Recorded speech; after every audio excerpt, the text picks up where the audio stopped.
Hey guys, my name's Josh Koerner. I hope that you've been having a good day today. I am so looking forward to talking to you about two-point lighting because two-point lighting has been key, so key for me in building in production quality to the content that I try to make. So right now I have a lot more lights than just two. So if we just take a few of these out, we can see that there's sometimes a pretty big effect. Now, multi-light is going to be a lot easier than one light or two light. Two light, I think, is probably among the hardest of them all, to be a little bit of a Disney princess, fairest of them all. And the reason for that is because there's a lot more opportunity for variation, and that variation can, but doesn't have to, can mean a lot more. The key to two-point lighting is building depth, right? You could just put two floods in front of somebody and blast a whole bunch of light, and it would look a little bit flat, and it would, in my opinion at any rate, it wouldn't look that good. The other thing that you could do, though, of course, is be a little bit more intentional about it. So when we think about, this type of lighting where it's coming in from here and from here, we're adding in some fill, and we're also giving us a key light. Whew, that was a lot harder than I thought it would be. If we turn off, nope, then this is going to be a little bit more of a softer light here, and we get a hair light, right? So we're building in some contrast. Think about contrast as a means by which you can add depth to your image.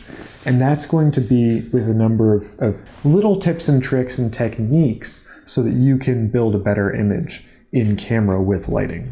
So the way that we're going to do that is by adding that second light in strategically. So contrast is not just, is there light, is there not light, right? Light versus dark, shadow, and highlight. It's also what kind of light you're using. Is it a diffuse light? Is it a harsh light? Harsh meaning there's nothing between the light and the subject. What is the characteristic? The example that I'm thinking of is, do you want to do your orange and teal in camera by being hit with your key with a tungsten and with a blue outline on your temple or something, very much like many television shows that are being consumed avidly right now? From very mainstream, very family-friendly stuff to the kind of ends of sci-fi, you're gonna see characters bathed in a nice tungsten hue or a white-ish color and then framed with blue.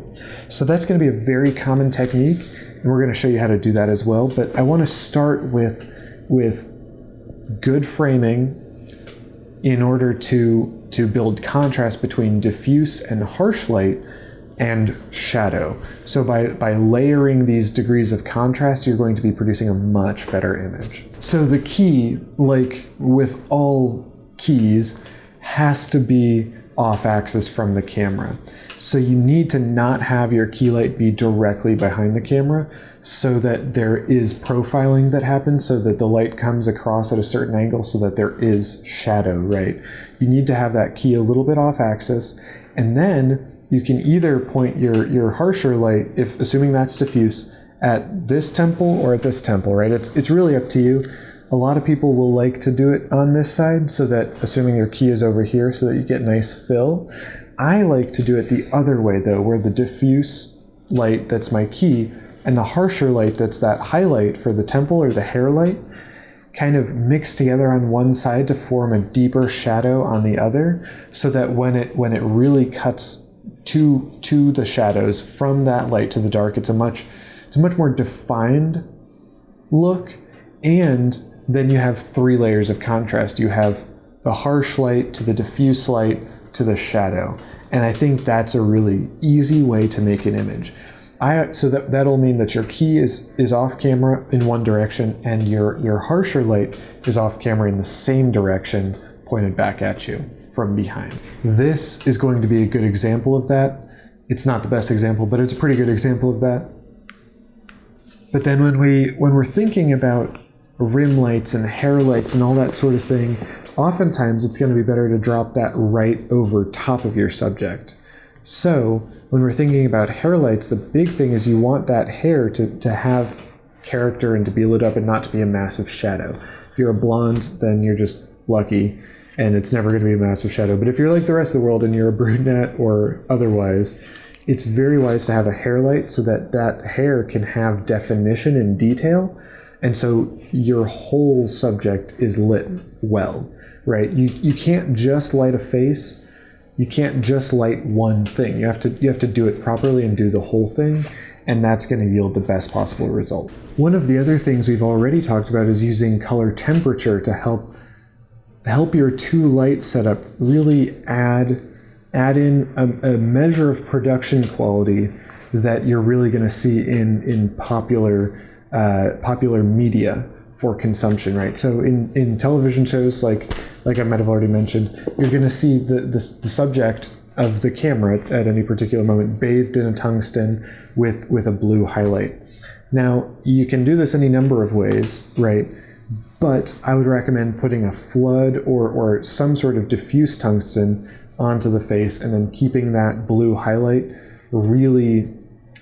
I like it harsh and I like it to fill in a little extra space so it overpowers that tungsten and then kind of allow part of the face to drop into shadow again. So the reason for that is, again, for 3 levels of contrast. That way you can have 1, 2, 3 separate profiles that you're working with all together. And that contrast between light and dark and teal and orange is all going to come together as really beautiful contrast in a viewer's eye. The big thing is to not overdo it. So it's going to be really easy to overdo something like orange and teal, and I've done so many times. If you're a subscriber of any duration, you'll probably have noticed that I've tried to move towards a more HLG, a more standard picture profile 0 look because it lasts a little bit better. I've played a lot with color and that can really burn you if you're not careful. So the thing with making your lights different color temperatures and using that as a means by which you can affect the final outcome, the key to that is being moderate and being smart about it. So you want to use a spot to outline here, and you can use a flood for the face.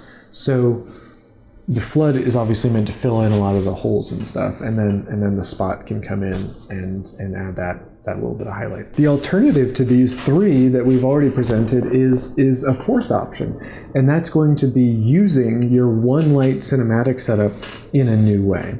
So in one of my previous videos where I talked about one light cinematic setups, lighting setups, there were a few that could very easily be adapted to add depth, right? You could easily get your Rembrandt lighting right and then add in some highlight across the temple, through the hair, whatever like that.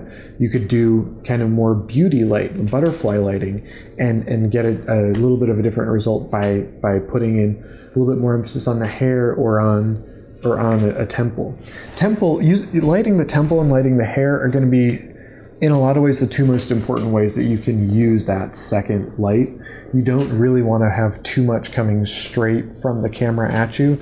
Even off axis, it can lose some of that contrast that you're trying to build in there, even between harsh and contrasty and diffuse and not contrasty lighting. So you want to use that second light really wisely to build in some depth along an otherwise shadowed line.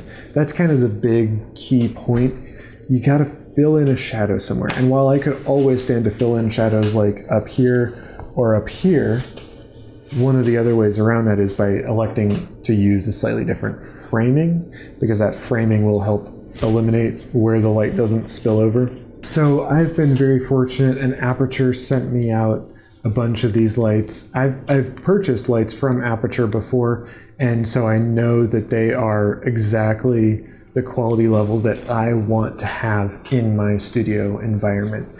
Aperture lights are really great. They're not sponsoring this video, but I am very biased towards them, and I would highly recommend you checking them out.